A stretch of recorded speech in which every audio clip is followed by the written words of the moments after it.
Welcome to Display Tips. Let's get introduced to Profile. Tap the profile on bottom right of screen. Here, you can personalize your display experience. Tap the pencil icon to edit your profile picture, cover photo, basic user info including contact, and link to your other social media accounts. Select your preferred language. Identify top friends and family members. You can also create and manage your communities here. Watch for more tips on Display TV.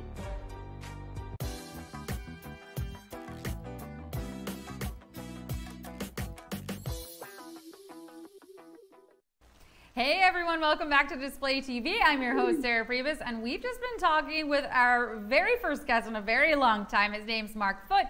He's from St. Louis, Missouri, and he's not only a teacher, but I'm hearing some chatter in the chat that you just got Teacher of the Month. What is that? Can you tell me about this, Mark? And we now have a dog in the frame. Things are getting really hot in here.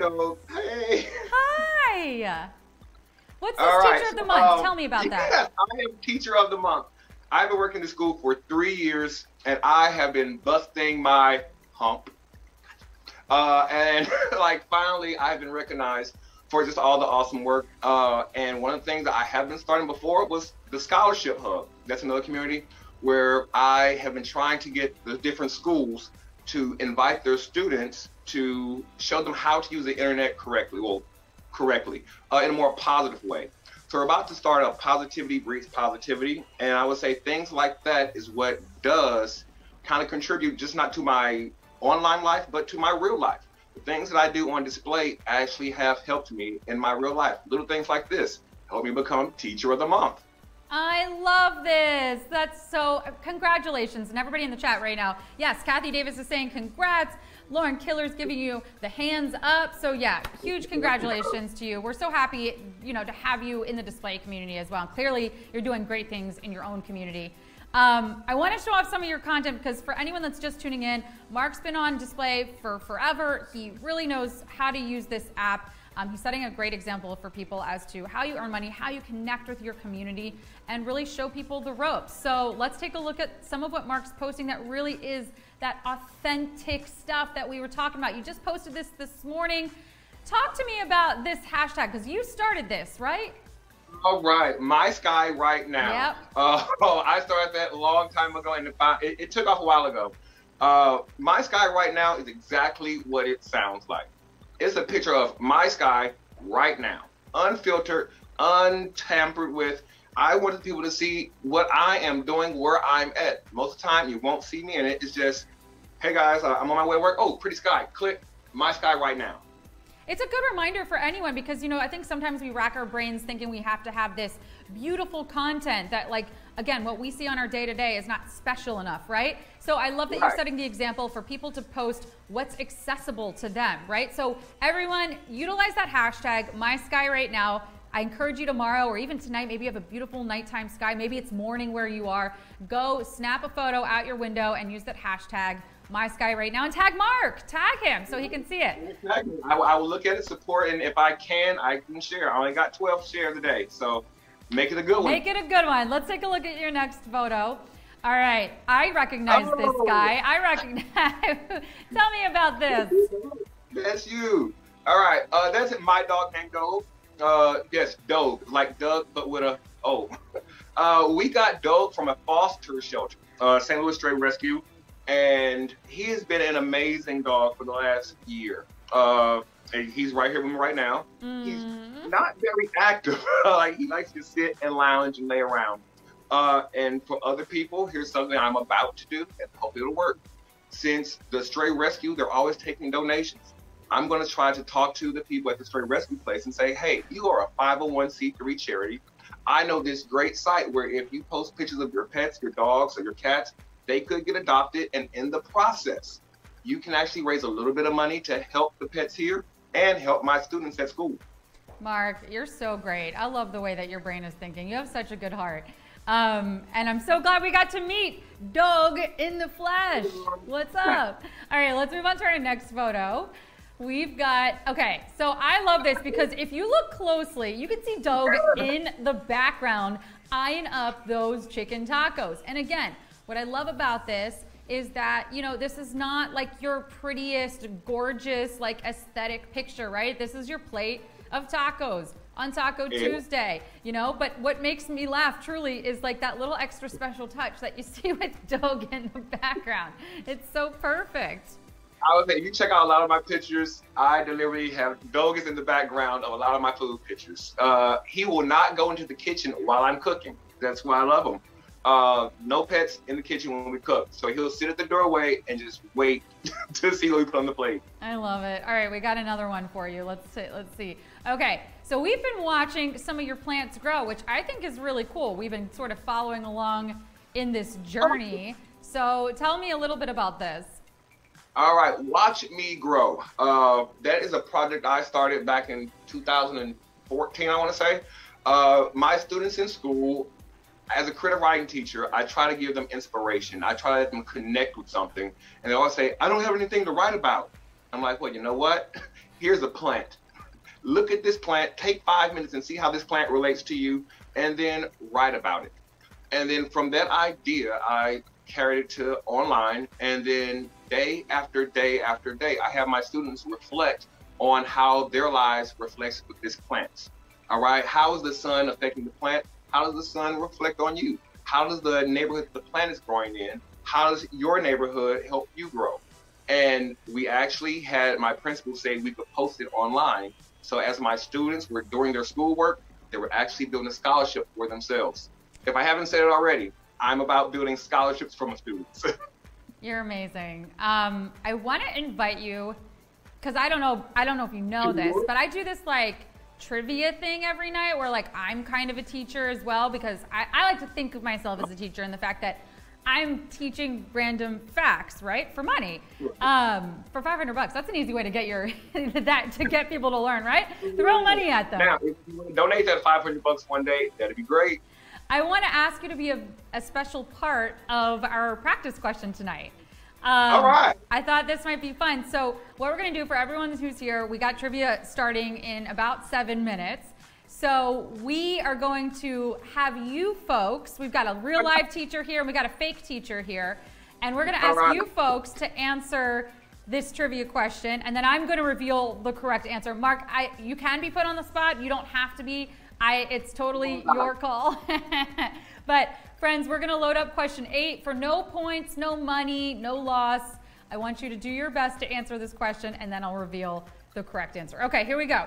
The ancient society that invented a form of bowling was responsible for what other invention?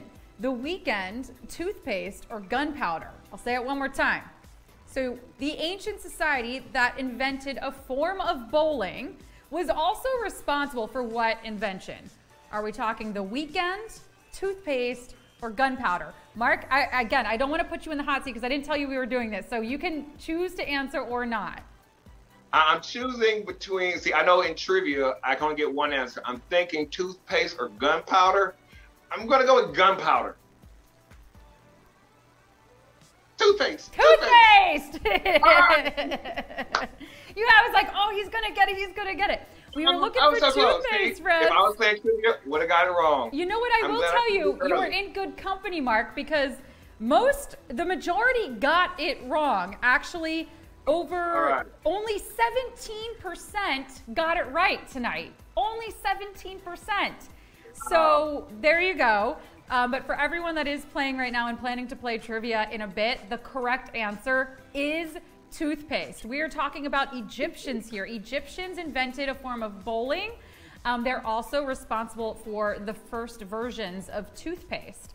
So there you go. You learn a little every day, and we can thank, the Egyptians for preventing our morning breath, right? I mean, that's if you never knew to say thank you to the Egyptians for that, now you know. Mark, thank you so much for coming on tonight. Thank you for being our first guest in a very long time. It's been such a pleasure. You're clearly, again, not only are you doing good for the display community, but you're really setting an example for your own. So we're really grateful to have you. And thank you very much. It's been so much fun. And friends, join us in 5 minutes. We got trivia for $500. I'll see you there.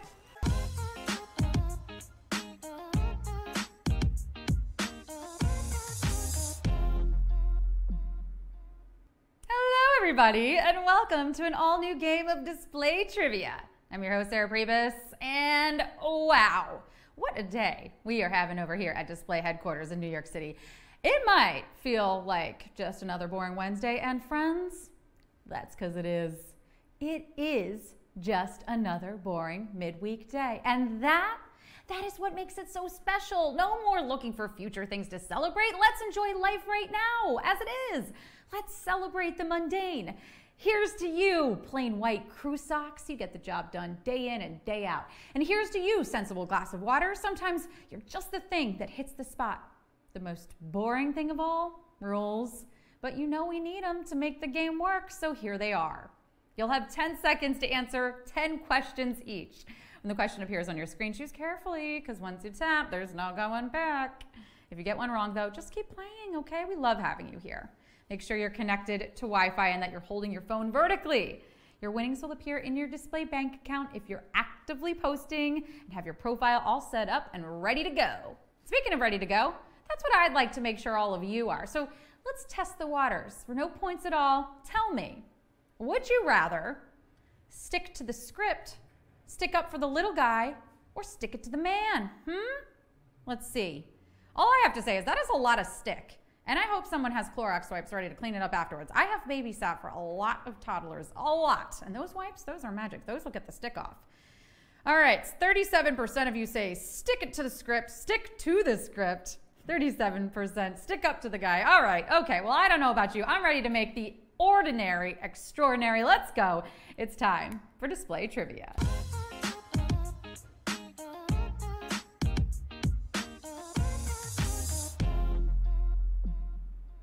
Question 1. A flash mob is a term used to describe what activity? Fixing a computer, pulling over a speeding car, breaking out into dance. A flash mob is a term used to describe what activity? Fixing a computer, pulling over a speeding car, breaking out into dance. Now, a flash mob sounds a lot scarier than it actually is. Anytime I hear the word mob, I picture that scene in Beauty and the Beast where Gaston leaves the village people to storm the Beast's castle. But a flash mob isn't like that at all. A flash mob requires a lot of rehearsal. I mean, that's not to say that an angry mob of village people doesn't. No, those people have a dedicated rehearsal schedule as well. If you want to be in the mob, well then you need to show up ready to sweat. No flip-flops and no gum chewing. A 5, 6, 7, 8, that's right. A flash mob is a choreographed dance in the middle of a public space, usually involving a large number of people. But the most important rule, it's always gotta be right where I'm walking, right there. 88% of you got that. Question 2. Which of the following words is not a pronoun? They, she, octopus. Which of the following words is not a pronoun? They, she, octopus. We're asking you about pronouns here. I mean, there is a lot of talk about pronouns these days. And I think this is great. People should be able to choose the words that make them feel the most themselves. What I am curious about, though, is what about articles? You know, the parts of speech like the, a, and. You know, while pronouns are having their moment, what about these guys? They must be feeling pretty left out of the conversation. Which is why I've taken it upon myself to add as many articles to the sentences as is possible, okay? A lot of different pronouns you'll hear people using are she, her, he, his, they, them, some combination of those. But the one that I don't think you'll see anytime soon is octopus. 93% of you got that. They will move on. Question 3. What is a popular cocktail made using rum? Mojito, margarita, Manhattan. What is a popular cocktail made using rum? Mojito, margarita, Manhattan. It's always about the popular cocktails. Mojito, margarita, and Manhattan are the worst girls at Woodsman High.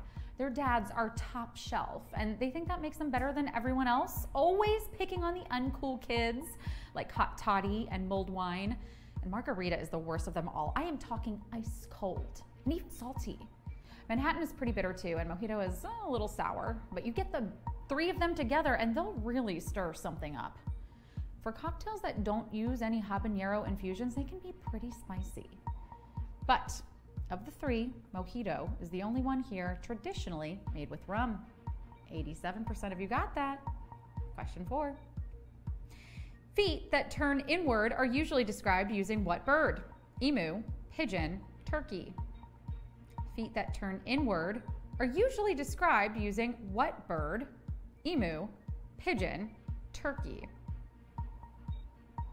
Inward turned feet are usually described using this bird, but feet that turn out, 9 times out of 10, those feet are ready to do some ballet.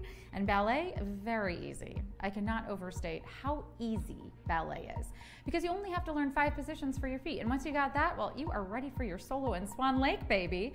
There's first position, second position, third position, fourth position, and fifth position. Only 2 more positions than in baseball.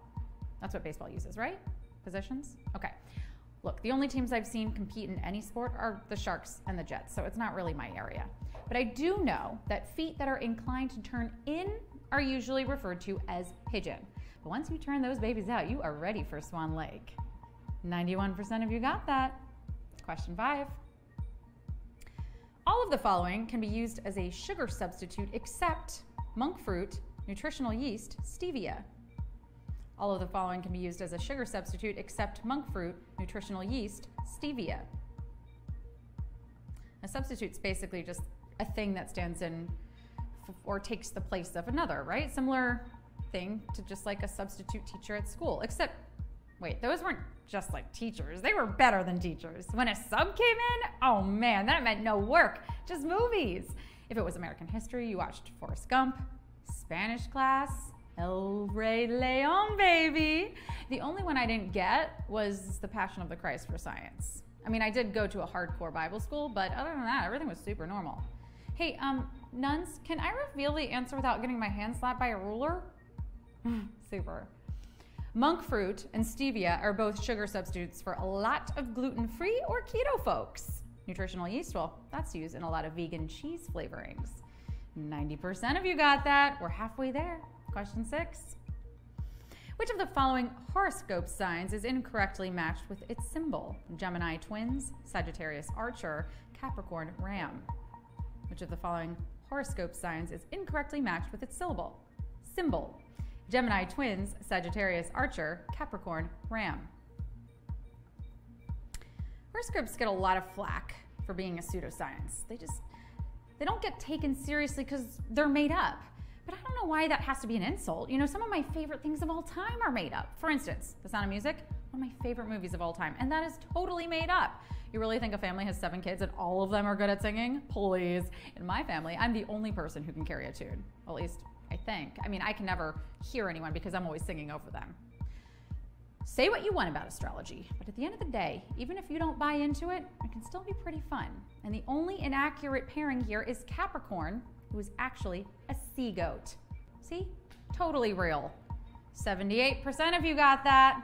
Question 7. Which of the following diseases is not considered eradicated by the World Health Organization? Measles, smallpox, rinderpest. Which of the following diseases is not considered eradicated by the World Health Organization? Measles, smallpox, rinderpest. An eradicated disease is one that is no longer considered a threat. Basically, the World Health Organization, or the WHO, has labeled a few of these illnesses as dead to me. But is that really fair? Should we really listen to the WHO? I mean, sometimes you hear really nasty gossip about someone and then you meet them and it turns out all lies, like polio. Yeah, we've heard it can cause paralysis, but like, how do we really know? I'd like to take that little polio out on a date, maybe. Show her a good time. I bet she's a real nice girl before she gives you a raging fever. Only some strains of polio are considered eradicated on a global scale, but the only 2 the WHO are no longer worried about are smallpox and rinderpest. 79% of you got that. Bravo. Question 8. The ancient society that invented a form of bowling was responsible for what other invention? The weekend, toothpaste, gunpowder. The ancient society that invented a form of bowling was responsible for what other invention? The weekend, toothpaste, gunpowder. Okay, big deal. So what? They made up a game. The neighborhood kids and I in the cul-de-sac also invented quite a few of our own games, and they were all just harmless fun. Oh, let's see. Oh my goodness. There was Chase Ted, and there was Capture Ted. And then there was throw rocks at Ted and make Ted pay for his crimes against women. You know, just kids being kids. Oh, I should mention, Ted was an actual murderer who the FBI had been chasing for years. And when they found out the kids of Glenwood Springs had tracked him down, they gave us all a very special prize. That's right, witness protection. They even told us not to brag about it, but you know, it's just so exciting.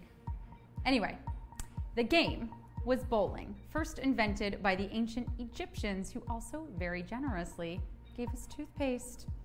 88% of you got that, or you tuned into the pre-show. I love it. Question 9. Which of the following devices would be used to concoct a poultice? Pipette, mortar and pestle, burette. Which of the following devices would be used to concoct a poultice? Pipette, mortar and pestle, burette.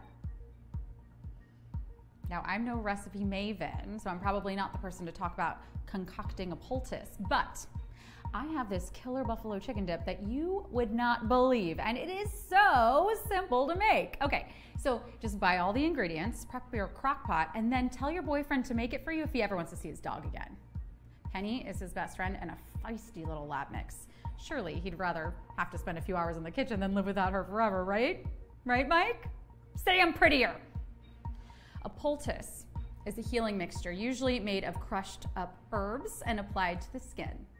A mortar and pestle is your best bet for crushing. It is. But look at 82% of you heading into 10. Talk about crushing. It's time for the final question.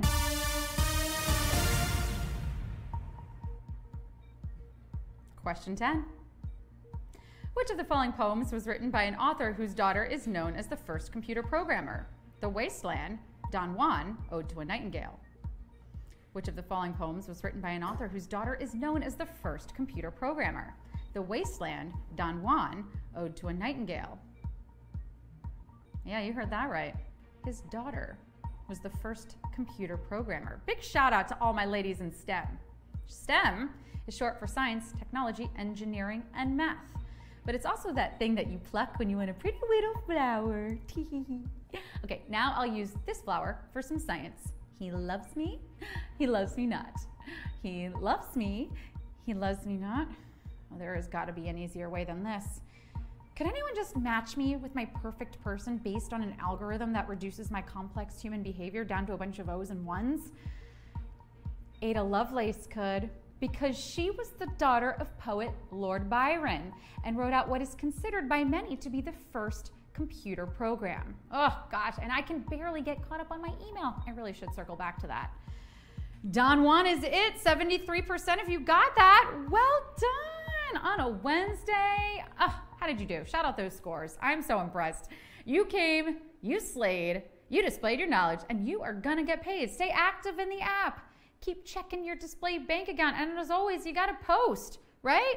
All right, we had 335 users win tonight. That's incredible. That's a lot. Y'all are some smarty pants over here. Gary got an 8 out of 10. Most Arrow got a 9 out of 10. Fax Guru coming through with a 10 out of 10. Hey, G-Band, good to see you. No, China Thug Mortar and Pestled that. Oh, Ella Madness got a 6 out of 10. All right, I love these scores. Where are the winners? I only saw one winner so far. Iris MMM got a 6 out of 10. Friends, listen. You came in here, you did your best on a Wednesday. Tim Dozer, 7 out of 10. There we go. 9 out of 10 to Hugsy. Oh no, not on Don Juan. That was the last one. Oh, Sagittarius for Boop Your Nose. I know that RAM question, that was tricky. We got Bite Me, got a 7 out of 10. Jenny Girl got 9. Oh man, y'all did so good. I'm so impressed. Well, if anybody wants that extra help, remember, I do that during our 7:30 pre-show. Okay, I give away an answer to question 8. So if you need that, tune in then. And until next time, I'll see you then on display.